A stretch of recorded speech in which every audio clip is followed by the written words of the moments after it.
So guys, we saw the championship season conclude on Wednesday, but we still have the small matter of the playoffs which are going on this weekend. So we've got Swansea going up against Brentford on Sunday, and on Monday night we see Cardiff going up against Fulham. So get your score predictions in the comments down below for how you see the first leg of these fixtures going. Before we do hop into any of my thoughts though, I will include your score predictions on screen now. So if any of you did get any of your score predictions correct for the last weekend of the championship season, then fair play to you guys, as it was a really topsy-turvy one. Results were absolutely all over the place, weren't they? So fair play to everyone who did get a score prediction correct. And obviously if you do get any of these predictions correct for the playoff semi-final first leg, then your comment will be included next time as well. I mean, on the last day in the championship, we saw a lot of twists and turns, I think it's fair to say. That's just the beginning of things, because the championship playoffs, as we all know, expect the unexpected, I think, is the best thing to say, really. Last season was just ridiculous. The game between Leeds and Derby was absolutely fantastic. The game Villa against West Brom as well was also great. I'll also be interested to know from you guys at this point in time, who are you backing as the favourite for the playoffs? But without any further ado, let's hop into these predictions. So let's start out with Sunday's game, which sees Swansea going up against Brentford. Now, for a lot of time we thought that this game would be between Brentford and Cardiff, but the chaotic nature of the championship, things got shifted around on the last day and Swansea managed to sneak in there. Now, this is an interesting matchup. Brentford have been the form side in the league for the majority of 2020, really. However, the last two games they did start to falter a little bit, and we saw a very similar thing happening last year for automatic promotion, the same as this season. It was sort of like a three-horse race between Sheffield United, Norwich and Leeds. Leeds were obviously the side who then missed out, finished third, and in the playoffs they absolutely imploded in that second leg against Derby. Brentford will be hoping that fate won't be repeating in this one. They went so close to closing the gap to West Brom, did so well to make up so much ground on them, winning 8 games in a row. But then when it came to those final 2 matches, they just couldn't quite hold on, and a few cracks did start to appear, and it's those cracks where Swansea will look to exploit. Now, Swansea,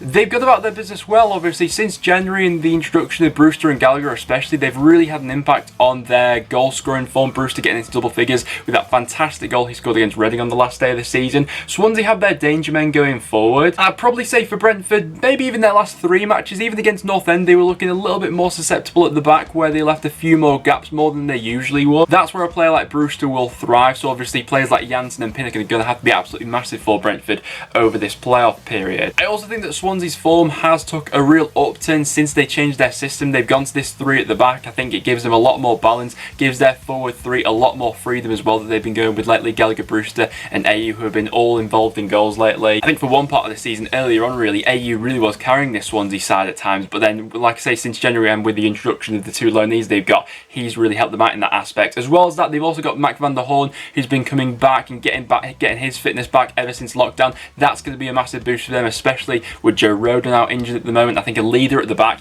is going to be absolutely pivotal for Swansea for this playoff campaign. And then in the midfield as well, they've got good energy in there. The midfield battle between these two is going to be absolutely crucial. It's been one of Brentford's strongest points throughout the season. I think that you can't really pick out any Brentford player who's not comfortable on the ball. Even when they're not having the best game, you can sense that everyone has been integrated well into this philosophy. And actually, looking at the reverse fixtures between these two sides throughout the season so far, it is Brentford who has the better of this fixture. Brentford have done the double over Swansea so far this season with an aggregate score of 6-1. At Griffin Park, Brentford beat them by 3-1, and at the Liberty they beat them by 3-0. 2 fantastic, dazzling attacking performances by Brentford. Ollie Watkins bagging the brace in the home game. Ben Rama was terrific in the away leg. But I think there is arguments to be made that since then Swansea have changed. You know, the system's changed a lot since then. The personnel could also argue as well. And as well as that, the nature of the playoffs, you expect the unexpected, don't you? Mentally coming into this one, you'd probably say that the mood in the Swansea camp will be better. Obviously, Brentford had automatic promotion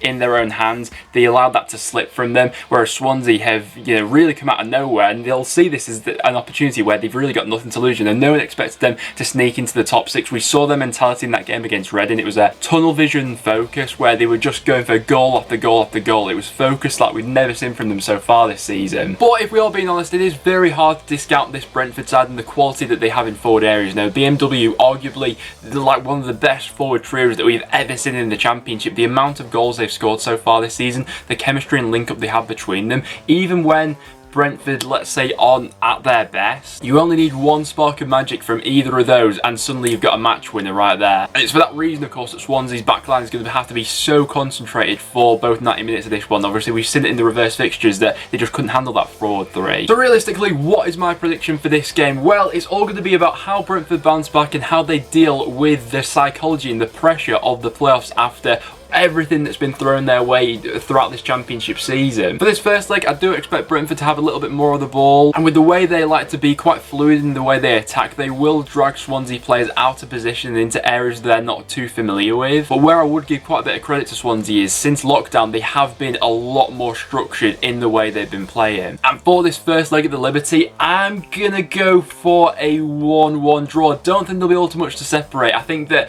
normally what we tend to see happening is the first leg of these fixtures are a bit cagey, the two sides try and figure each other out, and in the second leg just both teams are absolutely going for it and it's absolutely carnage for 90 minutes. So for this first leg, I think it'll take maybe a little bit of time to get going, but my prediction is going to be a 1-1 draw. Goal scorers, I'm going to go for Ollie Watkins and Brewster, so both strikers I think will be on form for this one. FIFA's going for a 2-1 Swansea home victory. So guys, let me know in the comments down below what are you fancying to happen in this one on Sunday. It should be a cracking match. And then coming up as our second match on Monday night, we've got Cardiff going up against Fulham. Another really quite tricky one to call this in my opinion. It's two very different styles of play going up against each other. We've spoken very highly about Neil Harris on the channel so far and the job he's done there at Cardiff, and it's interesting as well, obviously the two relegated sides from the Premier League last season going up against each other in this one. Fulham already have that experience with the playoffs. That's how they were promoted last season. And one quite interesting debate that I've been seeing on Twitter lately with Fulham fans is, Fulham fans, does Tom Kearney actually start for you in this game? You've got Harrison Reed who's coming back from suspension.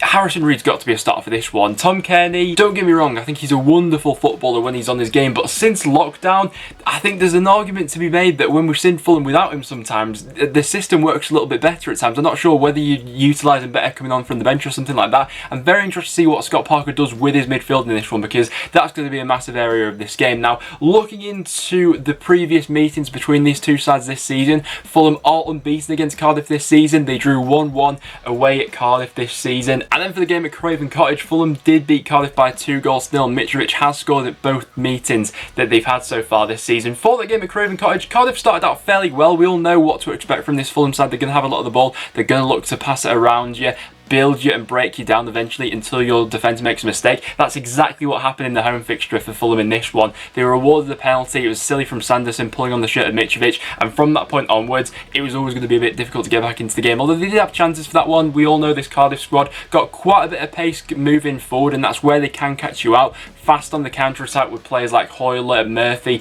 Mendes, Liang, and then they also have that physical presence about them as well. One thing that's been really underrated for Cardiff really lately as well has been their defensive record. How well someone like Morrison has done at the back for them, a proper leader. Morrison up against Mitrovic is going to be an absolutely fantastic physical battle that I think we're all going to be here for, aren't we? But Fulham, you'd say, have those, you know, technical players in the middle, whereas Cardiff, they're going to look to stop them. They're a bit more robust in the middle, you know, people you've got like Marlon Pack, Joe Riles, Will Vokes, people like that. But then you've got the creativity of someone like a Lee Tomlin, who of course, getting him back from injury has been massive for Cardiff, hasn't it? He's the player who can produce that moment of magic out of absolutely nothing. One player for Fulham who we've ought to mention as well at the moment is Cabano. He finds himself in a really good run of form at the moment, scored 3 goals in his last 2 matches. Anthony Knockaert, always someone who's able to produce something from nothing. He gets into those areas when he does cut inside on his left foot, likes to take a pop shot, and you never really know, he can produce those moments of magic. There is serious quality dotted throughout that whole Fulham squad, and you'd probably say that they have more like individual match winners within that team, but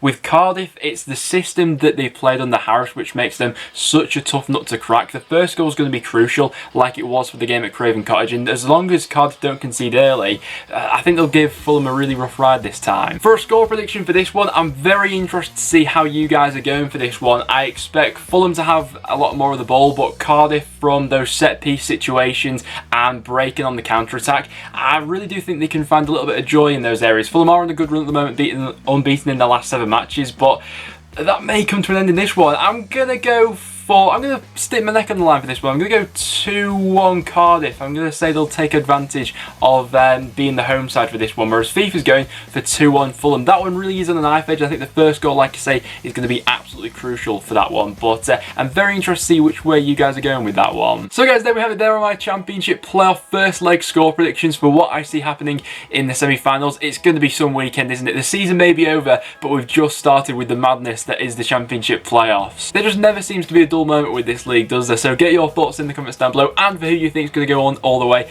and win it. But if you're going to enjoy today's video, make sure to leave a like. It is always massively appreciated, and make sure to subscribe for some regular Championship content. The regular season may be over, but trust me, we've got a lot of stuff coming up over the next week or so. Also, if there are any specific videos that you'd like to see now that the season has concluded, then leave them suggestions in the comments down below. I'm interested to get your guys' feedback on it. But like I say, we do have some stuff coming. But apart from that, guys, thanks for watching, and I'll see you all in the next one.